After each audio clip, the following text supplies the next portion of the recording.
Hello there, Michaela. Have you finished rearranging the furniture in my room yet? Hi, Bernice. Yep, all done. I moved the bed and chest of drawers. Oh no, you moved them already? Forgive me, but you'll have to move them back. Huh? I changed my mind. I decided I liked everything just the way it was. Sorry to trouble you like this, dear. I know you went out of your way to move them for me, but the more I think about it, the more I realized I like the old setup.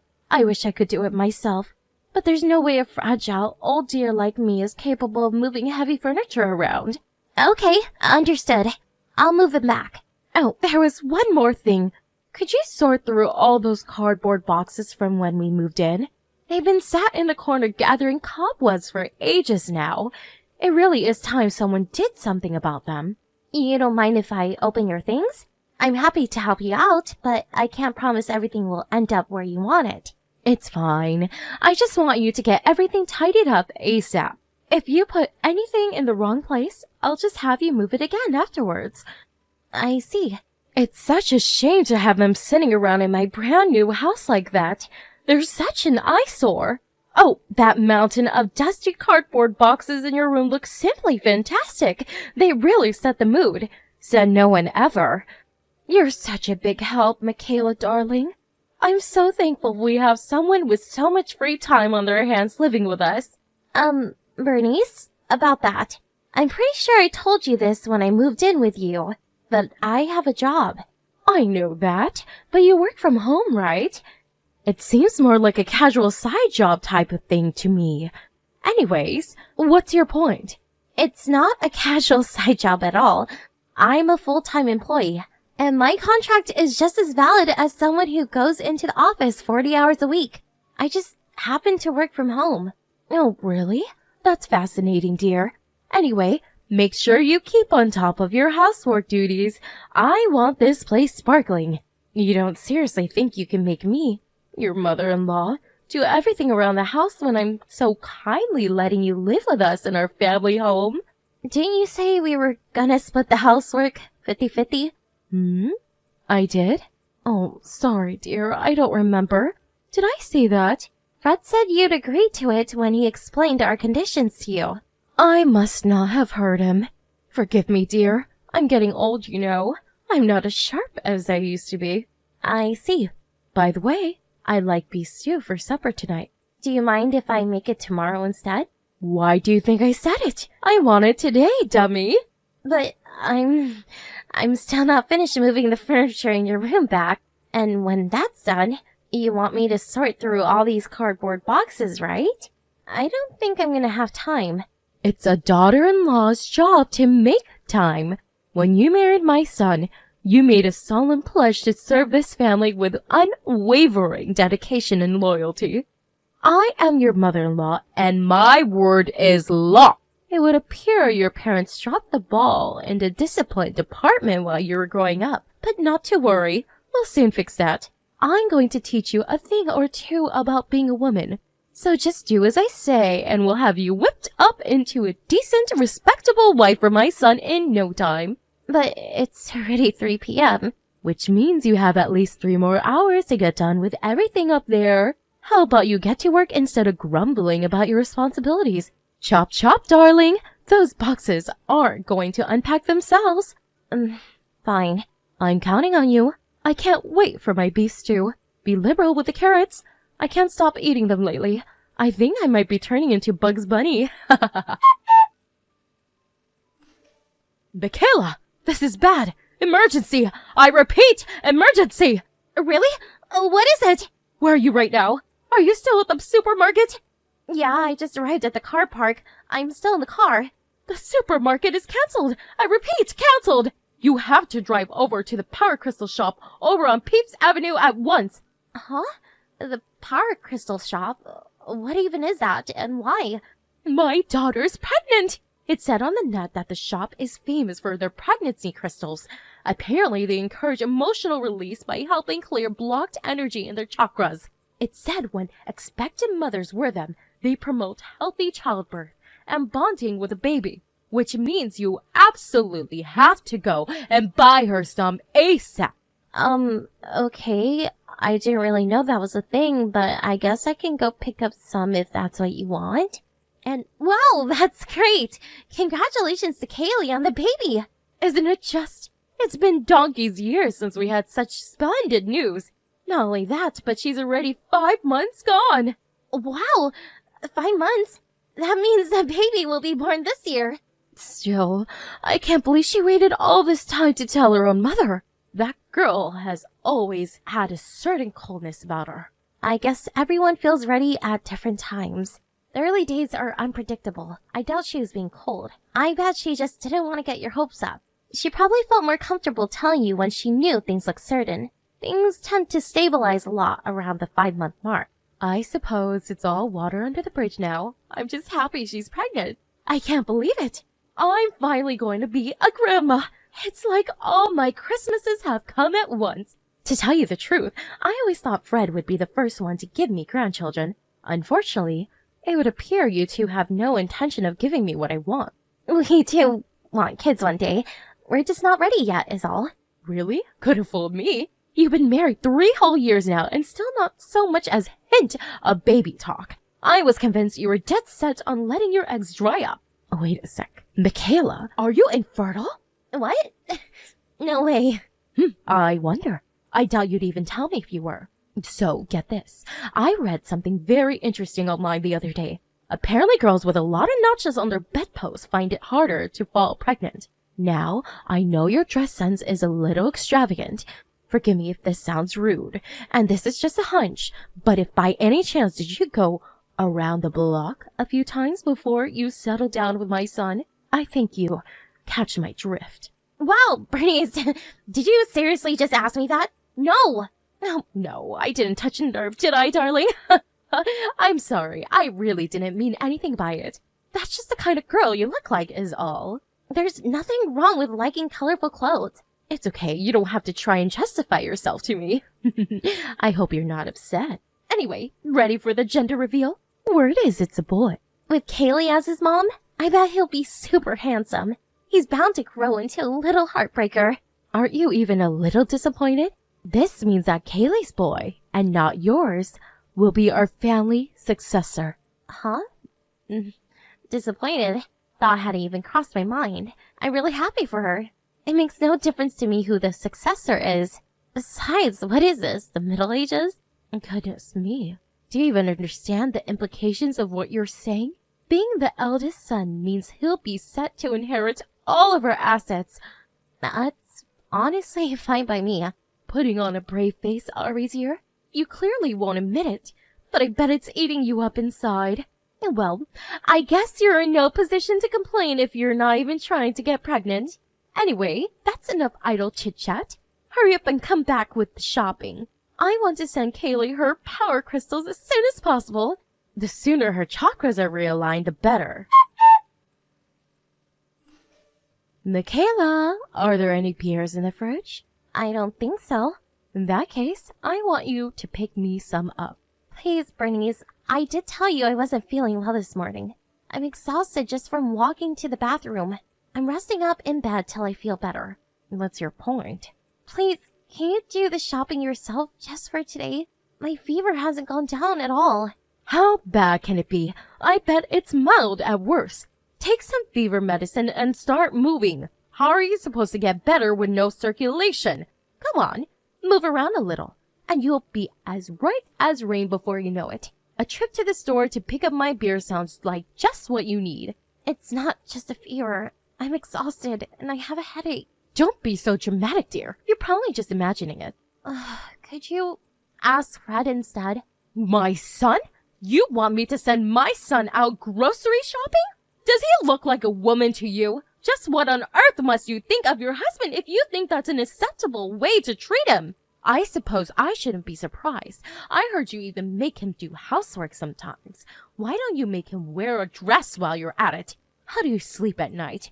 My son works day in, day out to make sure you have everything you need, and you repay him by treating him like your errand boy maidservant? It's time you got your act together, young lady. Me and Fred agreed to split the housework because we both work full-time. Do not compare your job with what my son does.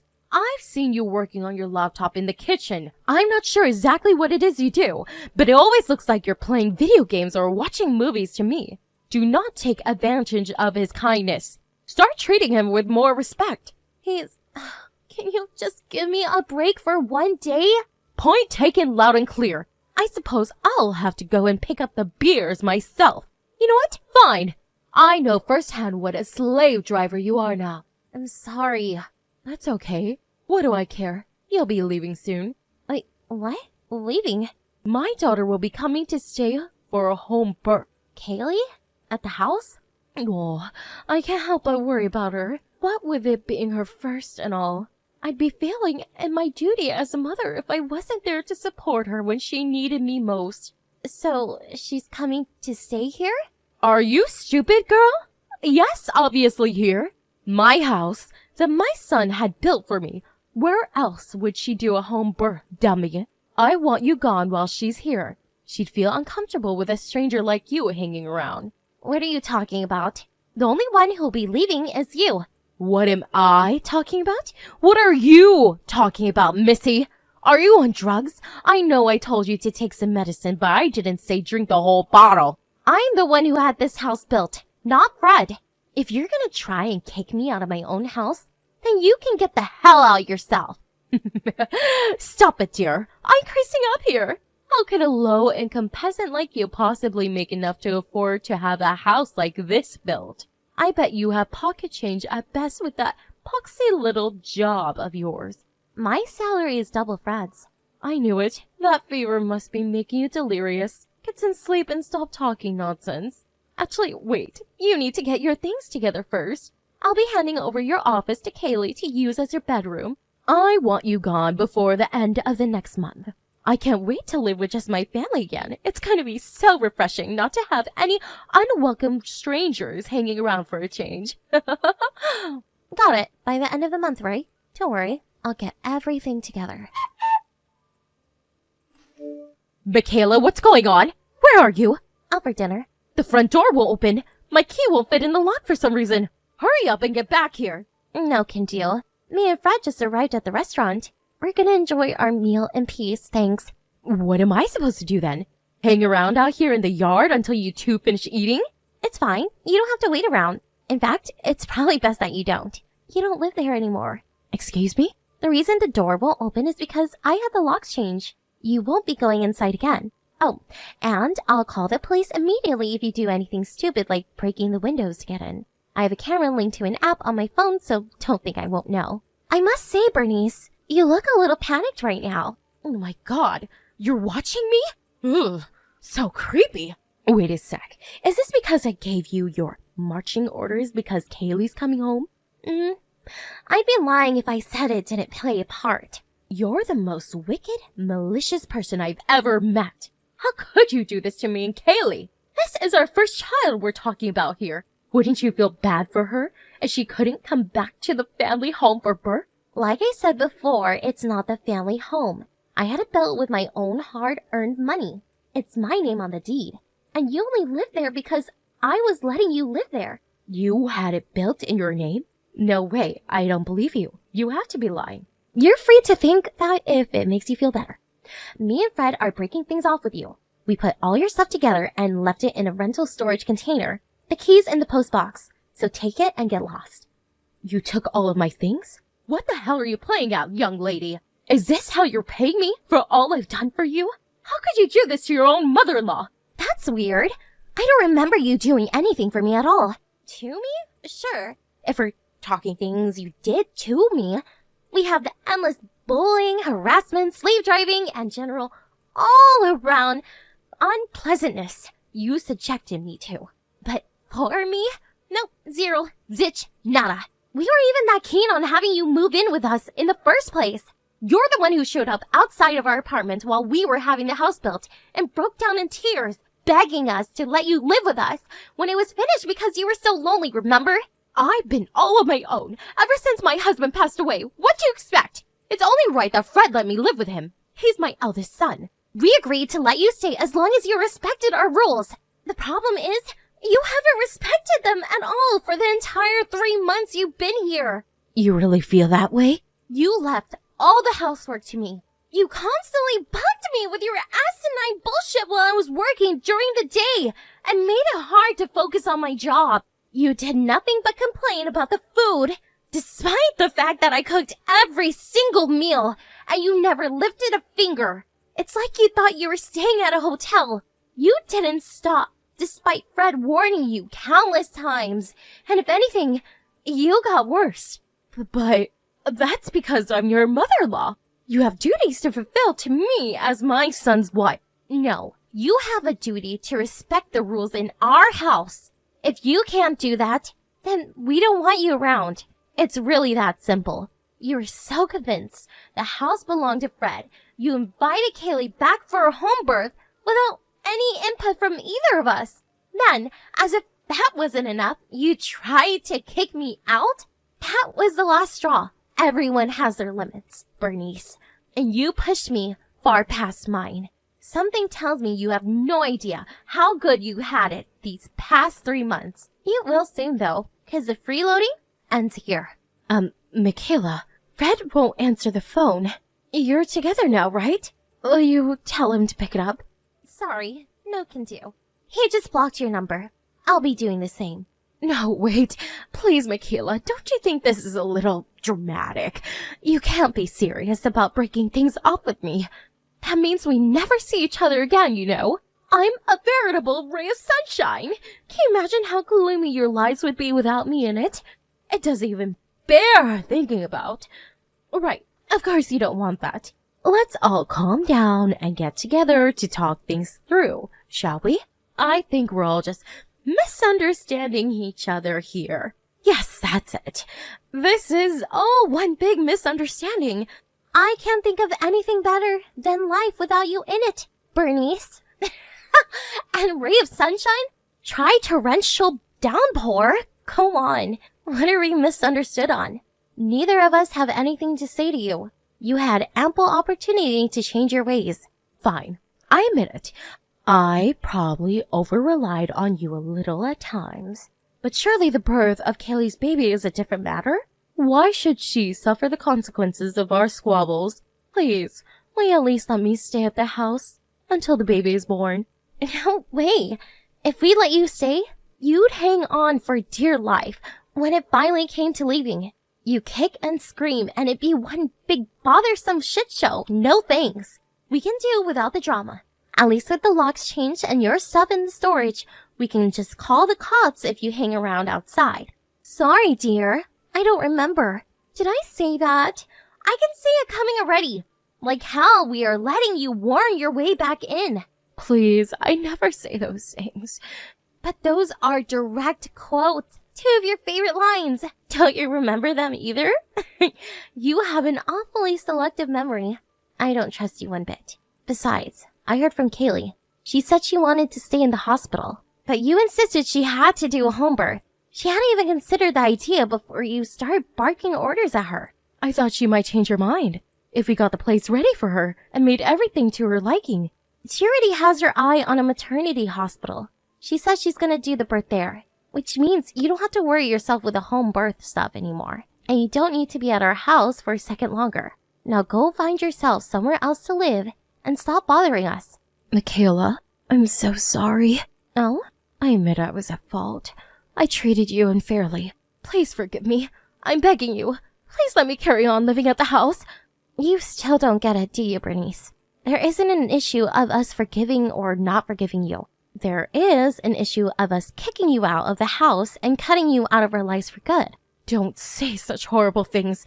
Look, I admit it. I might have said the occasional horrible thing to you myself, but that was just my way of giving advice as someone who's been a stay-at-home housewife for 30 years. I thought I could educate you in the womanly ways, but you're obviously very independent and capable enough to get by without my help, and I see that now. I never did any of it with bad intentions. I did it because I care. Interesting. In that case, you have an incredible talent for making people you care about feel like absolute crap. It's the truth. Please, won't you forgive me? I acknowledge and accepted you as my son's wife in my own way. I enjoyed living with you, you know. I was really looking forward to our future together as a family. You mean you were looking forward to your future of treating me like your slave? It's obvious you look at me with contempt. You tried forcing me to go shopping despite me going bedbound with a nasty fever. Then, you tried kicking me out of my own house so you could force your daughter to give birth in it. Call me crazy, but I'm finding it really difficult to detect any sincerity in what you're saying right now. The only reason I put up with your crap is because you're Fred's mom. If you were anyone else, you'd have been gone in a heartbeat. I feel like an idiot for tolerating you for so long. I'm so sorry, dear. I mean it from the bottom of my heart. I'll never treat it like my house again, I swear. Just let me back in. I'll be the perfect guest from now on. Please just don't kick me out, anything but that. Sorry, no can do. I thought this for a while, but I feel uncomfortable with a stranger like you hanging around. That's why I'm actually really grateful you tried kicking me out. I can't wait to live with just my family again. It's going to be so refreshing not to have any unwelcome strangers hanging around for a change. Me and Fred returned home from our meal to find a distraught Bernice rocking back and forth in a fetal position in the backyard while repeating, "It's just a nightmare. You wake up soon." To herself like a mental patient who forgot to take her meds. But when she saw her son's face, the harsh reality came crashing down on her, and she broke down in a fit of hysterics and demanded we let her back inside the house. We told her countless times that wouldn't be happening and that she had to leave, but it went in one ear and out the other. By that time, mine and Fred's patience had reached its limits. We went inside the house and made sure all the doors and windows were firmly locked, leaving her out there in the yard, a crumpled, tear-stained mess. By the next morning, she was gone. We knew she wouldn't have what it took to stay the night out there, so rather than waste any more time with her, we just let the elements do their thing. She showed up at the house a few more times after that, but we never saw her again after we made it clear we'd call the cops if she didn't cut it out. Something tells me she knew I wasn't joking, and with that, her will to fight withered away. Kaylee told me she kept getting hysterical 2 a.m. phone calls from her despairing mother, whose life had now completely fallen apart. She initially felt bad for her, but eventually lost patience and gave her what for when she realized all she was calling to do was badmouth me and Fred. Apparently Kaylee had been sick and tired of her mom for a while and decided to break things off with her too. None of us have any idea where Bernice is or what she's doing now. To tell you the truth, I couldn't care less. We cut her out of our lives for a reason, and we don't regret it one bit. Even if my husband and his sister do decide to forgive her and start having some kind of relationship again someday, I most definitely will not. While the mother-in-law from hell, now nothing but a bad memory, I'm finally able to relax in my own house, and it feels great. Since we didn't see each other that often until she moved in with us, I didn't know what she was like, which is why I made the mistake of assuming she was a decent human being. Why was I wrong in that one? I reluctantly agreed to have her moved in with us because I felt bad for her being a lonely widow, and her breaking down in tears on me just pulled at my heartstrings even more. But now, I can say without any shadow of a doubt, it was one of the biggest mistakes of my life. That said, just knowing that I'll never see her again somehow fills my heart with a contented feeling of peace and tranquility. And for the first time in a long time, I feel optimistic about the future. It's only natural to want your husband's mom to like you, but there's no bigger exercise in fertility than trying to win the approval of someone who isn't even worthy of being in your life to begin with. I'm gonna spend the time I used to spend trying to please my overbearing mother-in-law more wisely from now on important people who